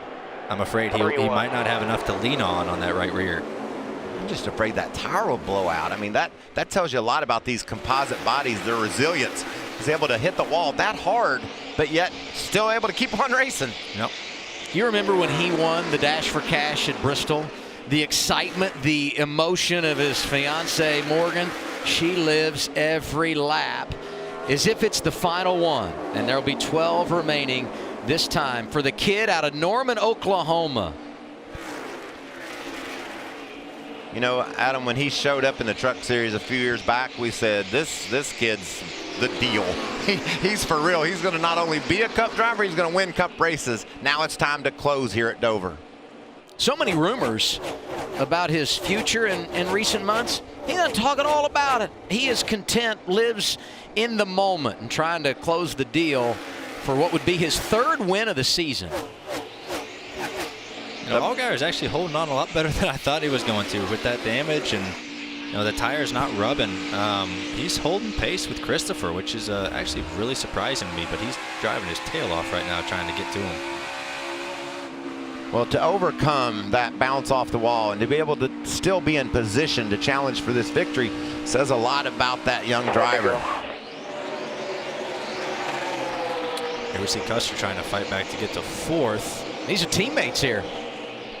Custer's had a bad set of restarts just because he's had to start on the bottom. I mean, he was 3rd, he was 5th, and he's been able to try to fight back and get spots back every single time, but I think it's going to be too little too late for Cole. When he had control of this race, no one could touch him. But when they lost the battle off the pit road, he went to 2nd, had to take the inside lane. That's when the game really changed for him and opened the door with Bell, and now he's in control with 9 remaining. But running in 4th is Custer, that really fast car for most of this race. A late caution, he starts right on the heels of Bell. I know how much that would mean to him to have one more chance to do the perfect restart and make it happen. Yeah, if you're Custer, you know, you've had such a dominant car all race. You led 155 laps, and it just all went wrong. If, you know, that maybe you had a bobble on your pit stop, or the other team just had a lightning stop, but now you just want a chance. You know, he knows if he gets a caution right here, he'll probably be in the second best spot for the restart and just have a shot at Christopher Bell. That's all really he's wanting to do right now, but you never know what can happen here as we actually get a pretty good battle heating up for second. Yeah, you mentioned Allgaier was hanging around, but he's starting to drift now. Reddick is there, so is Custer. Remember, the guys highlighted in red going for a bonus $100,000, and the guy that's got the cash this year, first 3 races, has also been able to grab the trophy.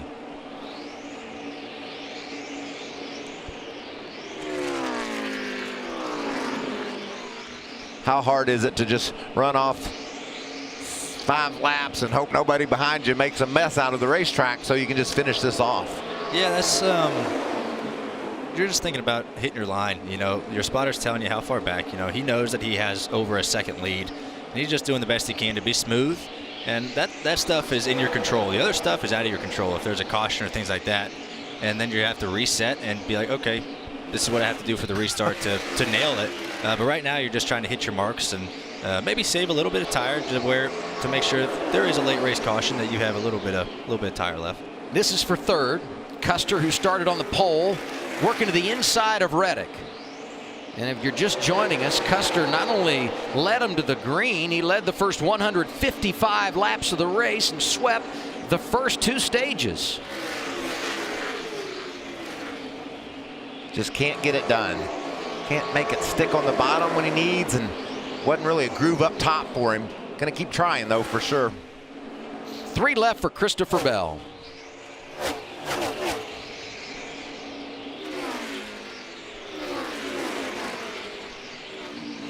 My buddy Ryan Sieg is up to 11th. How about that? I don't know if he'll crack the top 10, but he's running some pretty good lap times, and it's a really good rebound for that group for having to start off the day pretty rough. He'll have to take off that helmet this afternoon and say, I got about all that was there for me today. That's right. 2 more. Chastain up there inside the top 15 as well. Great job for that group. 2 to go. Bell starting to feel it at the Monster Mile, trying to go back-to-back. One here last fall in dominating fashion, leading 110 of the 200 laps. 9 and Noah Gregson is off the pace. No caution as of yet, and the white flag is out. Brought to you by Credit One Bank.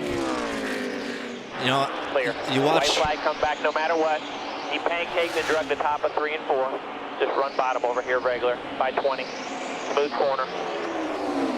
You know, you watch Christopher Bell all year, and he's so solid. You know, even if they don't have the best car at the beginning of the race, they find a way to make it better, and found out how to win today and win the Dash for Cash $100,000 bonus. Another win, another $100,000 for Bell.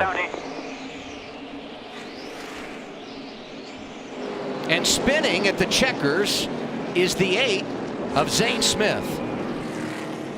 So the caution being displayed along with a checkered flag.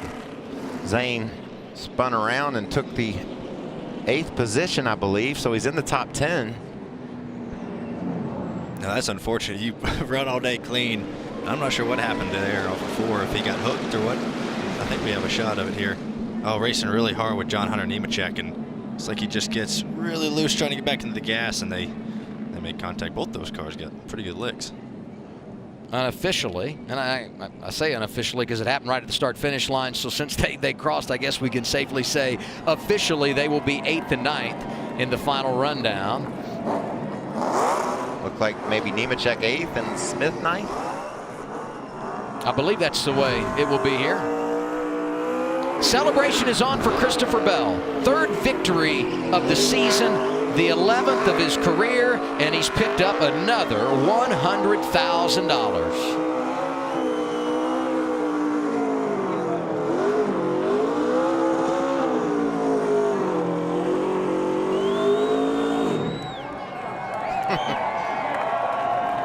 I love a good smoky burnout. That's fun to me to watch. You know, the last time he won at Bristol and picked up the bonus check from Xfinity, he said, I'm going to use this money to start my sprint car team.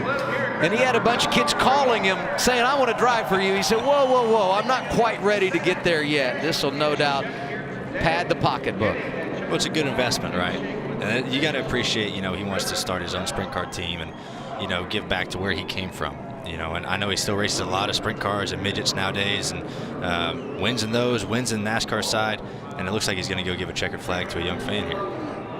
Who started that tradition? I think I did. I think I did here at this race. You did. Absolutely. It was beautiful too, and that sharing the checker flag, it has to mean the world to the young man you gave it to, and I love seeing that tradition continue.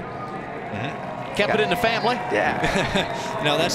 That's just something that you want to make someone's. You want to make a memory that lasts a lifetime, and that's a big part of what we do, and just appreciate the fans for coming out. A big day for Christopher Bell, who picks up the win in Dover, Delaware.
As good as they probably could almost hope for here.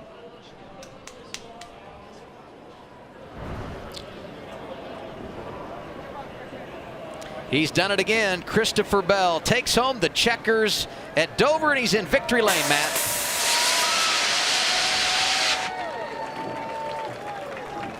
Shades of Bristol when he took home his first Dash for Cash of 2019. Well, you said with the first one you were going to start your own sprint car team. You said, well, that may hold off for a little while. Now you've got some extra cash to get it rolling. Yeah, sprint car teams, it's a long ways down the road, but it's definitely a dream of mine to have one. But, man, I just can't say enough about everyone on this Team 20 at Joe Gibbs Racing. They never quit, man. They keep working, and over the last couple of weeks we've had really fast race cars, but we just haven't been able to capitalize on it. So this one's really out to my pit crew, man. They did a great job of getting me out first there where I could kind of control the restarts. And I knew once we get out front, we were going to be tough to beat. But this one's for everyone at Ream, Rude, all the fans at Xfinity, or all the people at Xfinity for putting up this serious money right here. This is one of the coolest trophies that we get to have. Cardboard check for 100 grand. You executed behind the wheel, but that pit crew, just like at Bristol, when it really mattered, they got you out for that track position. Yeah, I mean, this place, you can pass on long green flag runs, and it's one of my favorite racetracks because you can move around and kind of find different lines and get going. But over the short run, it's pretty difficult to, to make it happen because there's so much grip on the bottom. And just really thankful for everyone at Toyota, too. Toyota and TRD, they're the ones that have believed in me since day one on the dirt side of things. And now here we are holding up my second cardboard check. Thank you, guys. Congratulations. Well, Cole Custer, the other side of that battle, you led 155 laps today, sat on the pole, looked like you were going to dominate and run away with this race. Unfortunately, it didn't work out at the end. Yeah, it's really frustrating when you lead that many laps, and you just can't give up your track position here. Everybody wants to win at Dover. That's why it's so frustrating. But I don't know, we had a great Haas Automation Mustang. It's just, you give up your track position, it's just about the hardest track to pass that we go to, and we just couldn't get it all back. So it's just frustrating. We were so good, and it just feels like we didn't take advantage of a great car today. But it's good that we have so much speed and we can compete with those guys. But we need to figure out a way to beat them every weekend. On that on the second to last restart, when you were on the bottom and lost some of that track position, did you feel like maybe you could have used them up right there, done something to get up and maybe keep that lead? Well, the problem was the 7 was behind him, and he pushed him so hard past me. But by the time we got to turn 1, he was already clear of me. So. There wasn't much I could do from that point, but maybe I could have gotten a little bit better jump, but I'm just frustrated. Thanks, Cole. I know he's disappointed about not winning the race, but that's 5 playoff points he left on the table. When we come back here in the fall, this will be an elimination event. Christopher Bell continuing to celebrate.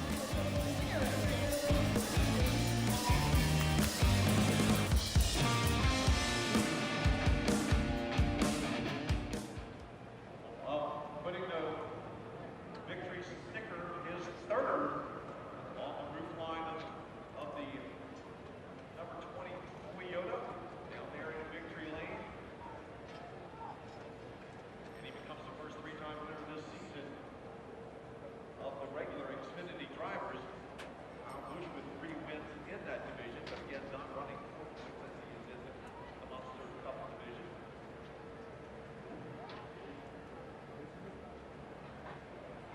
And a receiver win on that gold 50th anniversary trophy, Ultimate Trophy Monster. Miles the Monster casting gold for this 50th anniversary.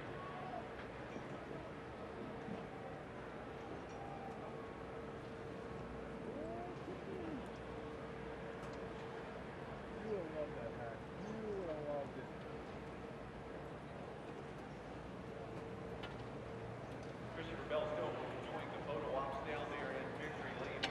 Where they try to make his way. Got a phone call. He's taking the phone call. Doing the heat pads off of his shoes. He'll try to make his way there for the trophy presentation by the building crew that are here with us today. And thanks to them for sponsoring today's Outright Steel Buildings 200.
It's the 50th anniversary of Dover International Speedway. That's an awesome trophy to add to the case for Christopher Bell, the Gold Monster.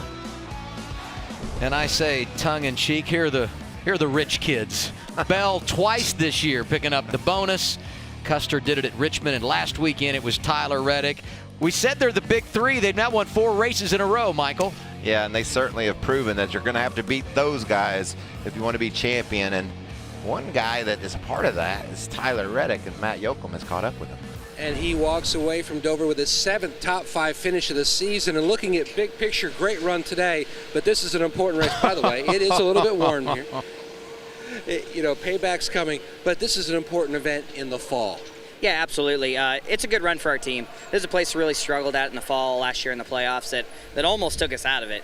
We had to barely scrape our way in. But, a third-place finish in our Roland Rich Hills Racing Camaro is not a bad day. But I'm a little bit jealous that Christopher got a hold of the Golden Miles. Especially in the 50th anniversary of RCR. I know. That would 50-50. You had the whole synergy work. That would have been perfect, but needed 2 more spots. Christopher and the 00 were a little bit better than us most of the day. Justin was right there with us. Hats off to him for holding on to that thing. That car was in rough shape, but it was fun to battle there at the end. I wish we could have been a couple more spots right there. Seems like clean air was really important today with this harder tire that we had. If you got up front, you're able to keep those tires from building so much tighter than the guys behind you. Regan? Well, Justin Allgaier battles hard, comes home with a 2nd place finish today. Justin, your race car looked more like Tyler Reddick's race car at the end of that race there. The right side was all torn off of it. You still managed to salvage the day. Yeah, a solid day for us in our brand fresh agriculture Camaro. Early in the race, we weren't very good. We kept working on it, and the guys did a great job. We had killer pit stops and got track position. And that last restart there, or the next to last restart, I tried to get in front of Tyler coming off of turn 2, and as soon as he crossed over, my car kind of took off and pounded the fence really hard. I wasn't sure we were going to be able to keep going, but hats off to Xfinity and Comcast for what I do for this sport. To have the Dash for Cash. I wasn't part of it, but Christopher did a great job, so that's an awesome program. And to have the Autism Delaware onboard camera today was super cool, and my mom's 70th birthday party. So a good weekend, solid day. We've needed some luck, and today was a good day for us. It hasn't been the easiest season, but he has stayed positive. And it's easy to smile when you're Christopher Bell, because he's collecting all the cash. He did it again today.